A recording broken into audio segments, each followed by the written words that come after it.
परिवार पहुंच रहा लखनऊ। परिवार को हाईकोर्ट की लखनऊ बेंच लाया जा रहा है और इस पूरे मामले में सुनवाई होने वाली, इसी को लेकर सुरक्षा के साथ परिवार पहुंचता लखनऊ। हाईकोर्ट में होगी पेशी। आज हाईकोर्ट की लखनऊ बेंच में सुनवाई होने वाली है। पीड़ित परिवार से माता पिता की पेशी, पीड़िता के 2 भाई और भाभी भी पेशी में शामिल होंगे।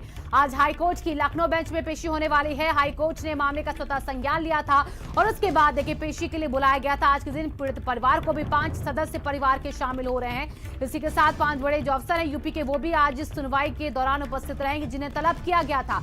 आज हाईकोर्ट में पेशी से पहले परिवार की रवानगी की तस्वीरें एक तरफ हम आपको दिखा रहे हैं। हाथरस से ये परिवार सुबह रवाना हो चुका है और आज लखनऊ पहुंच रहा है। ये परिवार सुनवाई के लिए हाईकोर्ट में उपस्थित रहेगा।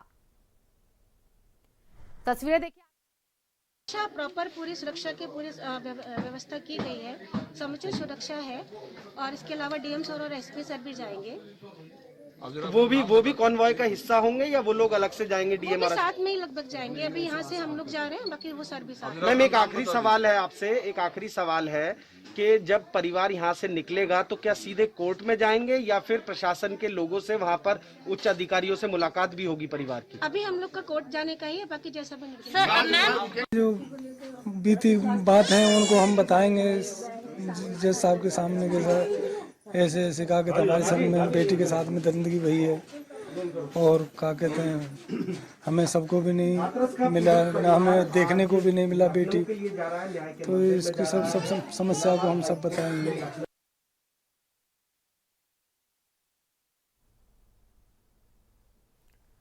तो हाथरस मामले में देखिए आज सुनवाई होने वाली है। लखनऊ की हाईकोर्ट बेंच इस पूरे केस में सुनवाई करेगी। 5 बड़े अफसर तलब हो चुके हैं और देखिए आज सभी को वहां पर उपस्थित रहना होगा। यूपी सरकार के 5 बड़े अफसर तलब हुए। दोपहर 2 बजे आज हाईकोर्ट में सुनवाई होगी इस पूरे केस को लेकर। कोर्ट ने परिवार को भी हाथरस से बुलाया। कोर्ट ने परिवार की मौजूदगी के लिए बोला था कि वो लोग भी वहां पर उपस्थित रहे। अपर मुख्य सचिव गृह अवनीश अवस्थी को तलब किया गया। डीजीपी हितेश चंद्र अवस्थी को तलब किया गया। एडीजी, एलओ और एसपी भी तलब किए गए हैं। डीएम प्रवीण कुमार हाथरस के, उनको भी तलब किया गया है। यूपी सरकार 5 दिनों से केस की तैयारी पर और कोर्ट ने हाथरस मामले का स्वतः संज्ञान लिया था। 2 जजों की पीठ सुनवाई करेगी आज। न्यायमूर्ति पंकज मित्तल सुनवाई करेंगे। 2 जजों की ये पीठ होगी जो आज सुनवाई करने वाली है। न्यायमूर्ति राजन रॉय सुनवाई में रहेंगे। सरकार की तरफ से विनोद रहेंगे और इसी के साथ एएजी विनोद शाही पैरवी करेंगे सरकार की तरफ से। और आज 2 बजे के तकरीबन ये सुनवाई जो है वो हाईकोर्ट में शुरू होगी और इसी को देखते हुए पहले देखिए परिवार को आज सुबह ही हाथरस से लाया गया, लखनऊ लाया जा रहा है। हाथरस मामले में आज हाईकोर्ट की लखनऊ बेंच में सुनवाई है और 2:15 पे पीड़ित परिवार को जिला जज की निगरानी पर भारी सुरक्षा बल के साथ इसी हाईकोर्ट में पेश होना होगा। करीब 45 मिनट का समय निर्धारित किया गया है, लेकिन इस सुनवाई के आधार पर समय बढ़ भी सकता है। जो 2 जज हैं जिनकी बीच सुनवाई होनी है, तो डबल बेंच में सुनवाई होगी। जस्टिस राजन राय और जस्टिस पंकज मित्तल की कोर्ट में ये सुनवाई होगी। करीब 2:15 बजे यहाँ पर पीड़ित परिवार लाया जाएगा। और आज हाथरस कांड की सुनवाई में एक बात और प्रमुख रूप से मुख्य है कि गृह प्रमुख सचिव गृह, डीजीपी, एडीजी कानून व्यवस्था को भी कोर्ट में संज्ञान लिया गया है, उनको भी बुलाया गया है, उनको भी पेश होना होगा। तत्कालीन एसपी हाथरस और डीएम भी यहाँ पर मौजूद रहेंगे, उनको भी सुनवाई में मौजूद रहना होगा। और उसी के मद्देनज़र आप देखिए कि हाईकोर्ट की जो सुरक्षा है वो दायरा आज बढ़ा दिया गया है, बैरिकेडिंग कर दी गई है। मीडिया को सर्विस लेन से अलग किया गया है। आम आने जाने वाले लोगों को बाकायदा सर्च किया जा रहा है। तो जो सुरक्षा की व्यवस्था है वो चाक चौबंद की गई है। तो आज अहम कड़ी है हाथरस केस के मामले की। आज से दिशा और दशा कोर्ट तय करेगा कि हाथरस मामले में जिस प्रकार से जिला प्रशासन ने लापरवाही बरती, सरकार के बड़े नुमाइंदों की क्या जिम्मेदारी बनती है, इन सारी जिम्मेदारियों को आज डबल बेंच तय करेगा और आगे के निर्देश देगा। कैमरा पर्सन अमित निगम के साथ संजय सिंह चौहान, भारत समाचार, लखनऊ।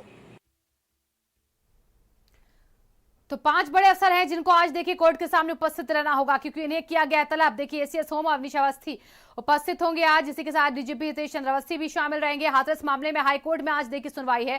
हाथरस कांड पर हाजिर हो आज किस तरीके से आज अपना पक्ष रखेगी सरकार, वो भी देखने वाला होगा। यूपी के 5 बड़े अफसर तलब किए गए। अपर मुख्य सचिव गृह अवनीश अवस्थी को भी तलब किया गया है और इसी के साथ डीजीपी हितेश चंद्र अवस्थी भी मौजूद रहेंगे इस सुनवाई के दौरान, क्योंकि उन्हें भी तलब किया गया था। डीजीएलओ और एसपी भी तलब किए गए हैं, वो भी आज उपस्थित रहने वाले हैं इस पूरी कार्रवाई के दौरान, और पीड़ित परिवार भी वहां पर पहुंच रहा है। डीएम प्रवीण कुमार हाथरस जो है उनको भी तलब किया गया है। खास करके इस केस में उनकी भूमिका सबसे ज्यादा यहाँ पर संदेह के घेरे में दिखी, और कोच में पीड़ित परिवार भी मौजूद रहेगा आज। और पीड़ित परिवार अब हाथरस से लखनऊ के लिए रवाना भी हो चुका है आज, और पीड़ित परिवार से माता पिता की पेशी होने वाली है। इसी के साथ पीड़िता के 2 भाई और भाभी भी पेशी के दौरान वहां पर मौजूद रहेंगे। तो आज तमाम वो लोग हैं जो आज हाईकोर्ट में उपस्थित होने वाले हैं। आज इलाहाबाद हाईकोर्ट की लखनऊ बेंच में ये पेशी हो रही है।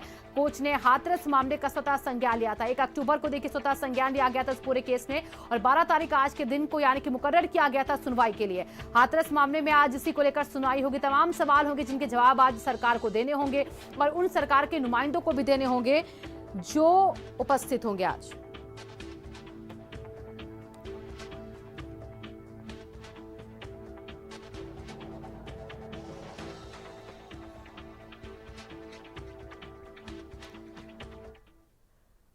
और देखिए हमारे साथ जस्टिस एएन मित्तल हैं जो कि चेयरमैन है यूपी लॉ कमीशन के, वो जुड़ चुके इसी खबर पर। एएन जी, देखिए आज ये सुनवाई होगी, क्योंकि 5 बड़े अफसर वहां पर उपस्थित रहने वाले हैं हाईकोर्ट में। तो आज ये सुनवाई कितनी अहम हो जाती है अपने आप में, जब सरकार से जवाब मांगा जाता है इस पूरे केस में? देखिए ये सुनवाई काफी अहम है, और मैं ये बता देना चाहता हूं कि जिस समय पहली बार इस घटना को प्रिंट मीडिया में और इलेक्ट्रॉनिक मीडिया में प्रसारित किया गया था जी। उस समय से अब तक परिस्थितियों में काफी परिवर्तन हो चुका है। बहुत से तथ्य सामने प्रकाश में आ चुके हैं, जिससे ये भी कुछ प्रतीत होता है कि इस घटना को बढ़ाने में, परिवारजन को भड़काने में कुछ मीडिया कर्मों का या कुछ राजनीतिक दलों का हाथ था, निहित स्वार्थ था। तो माननीय उच्च न्यायालय ने इस मामले में जो संज्ञान लिया है वो एक तो इस बात पर लिया है कि रात के 3 बजे बिना परिवारजनों की सहमति के उसका अंतिम संस्कार क्यों कर दिया गया। पहली चीज तो ये संवैधानिक बिंदु देखना है कि जो व्यक्ति का धर्म का अधिकार होता है उसको उसका पालन क्यों नहीं कराया गया जी। दूसरी बात ये भी देखी जानी है कि क्या प्रशासनिक स्तर पर अथवा पुलिस स्तर पर किसी प्रकार की कोई लापरवाही रही, चाहे वो पीड़ित परिवार को सुरक्षा प्रदान करने में हो, चाहे वो पीड़िता का बयान लेने में हो, या अन्य किसी लॉ एंड ऑर्डर की प्रॉब्लम को कंट्रोल करने में, जो भी परिस्थिति है, तो क्या कोई प्रशासनिक या पुलिस लापरवाही रही। और इस मामले में माननीय उच्च न्यायालय को यह भी देखना है कि इस प्रकार की घटनाएं आगे पुनरावृत्ति न हो, और इसके लिए सरकार ने क्या कदम उठाए हैं। जी जस्टिस एन जी, देखिए आज जब डीजीपी भी होंगे, एसीएस होम भी होंगे, डीएम भी होंगे, तत्कालीन एसपी भी होंगे, वहां पर एडीजीएलओ भी होंगे, तो इनसे जो सवाल जवाब होंगे ये क्या इस केस को कुछ अलग रुख देते दिखेंगे? क्योंकि आज पीड़ित परिवार भी होगा जो यहाँ पर लगातार इन अफसरों पर आरोप लगाता रहा है। देखिए अलग रुख तो अब स्पष्ट हो ही गया है। हाँ। और ये भी स्पष्ट हो गया है कि परिवारजनों को भड़काया गया, उनको झूठ बोलने के लिए बाध्य किया गया, या उनको उकसाया गया, उनको प्रलोभन दिया गया। तो जैसा कि प्रिंट मीडिया में आ रहा है और जैसा कि इलेक्ट्रॉनिक मीडिया में आ रहा है, घटना इस प्रकार नहीं थी जिस प्रकार की रिपोर्टेड की गई। तो अब बहुत से तथ्य सामने आए हैं, एसआईटी की जांच में भी बहुत से तथ्य सामने आए हैं, सीबीआई की भी इंक्वायरी हो रही है। तो इन्हीं सभी चीजों के मद्देनजर एसआईटी की जो भी जांच रिपोर्ट है उसको आधारित करके डीजीपी और पुलिस अधिकारी और जो तत्कालीन एसपी हैं या और लोग हैं वो उस बात से माननीय न्यायालय को अवगत कराएंगे, और माननीय न्यायालय उन बातों पर विचार करेगा। जी जस्टिस एन जी, देखिए जो मीडिया रिपोर्ट्स में खबरें थी और जो पीड़ित परिवार पर भी कई आरोप लगे हैं, क्या आज पीड़ित परिवार से भी उन सवालों का जवाब मांगा जा सकता है? जैसे नक्सली कनेक्शन दिखा है, फर्जी भाभी का कनेक्शन दिखा है, एक ऑडियो, एक सीडीआर वायरल हुई है, उसका कनेक्शन यहाँ पर जोड़ा जा रहा है, तो ये सवालों को भी ध्यान में रखा जाएगा आज कोर्ट की तरफ से? देखिए कोर्ट का शायद ये इतना विस्तृत विवेचना कोर्ट ना करे। हाँ। और ये जांच एजेंसियों पर ही निर्भर करेगा कि वो क्या निष्कर्ष निकालते हैं। हाँ। न्यायालय तो केवल ये देखेगा कि क्या किसी का कोई संवैधानिक अधिकार हनन हुआ है अथवा नहीं हुआ है, और क्या कोई पुलिस या प्रशासनिक लापरवाही रही है या नहीं रही है। पीड़ित परिवार के कनेक्शन कहाँ कहाँ से पाए जाते हैं, क्या पाए जाते हैं, इन सब चीजों पर मैं समझता हूँ कि माननीय उच्च न्यायालय द्वारा विचार करने का कोई औचित्य प्रतीत नहीं होता है। जी जस्टिस यान जी, देखिए जो डीएम है हाथरस के प्रवीण कुमार, इनकी भूमिका को लेकर भी सवाल तमाम खड़े होते चले आए हैं जब से केस हुआ है। तो क्या आज डीएम के खिलाफ कोई सख्त टिप्पणी हो सकती है कोर्ट की तरफ से, क्योंकि उनके खिलाफ कई सारे एविडेंस है, सबूत है, वीडियो है? देखिए, जो वीडियो मैंने इलेक्ट्रॉनिक मीडिया पर देखा है, हाँ।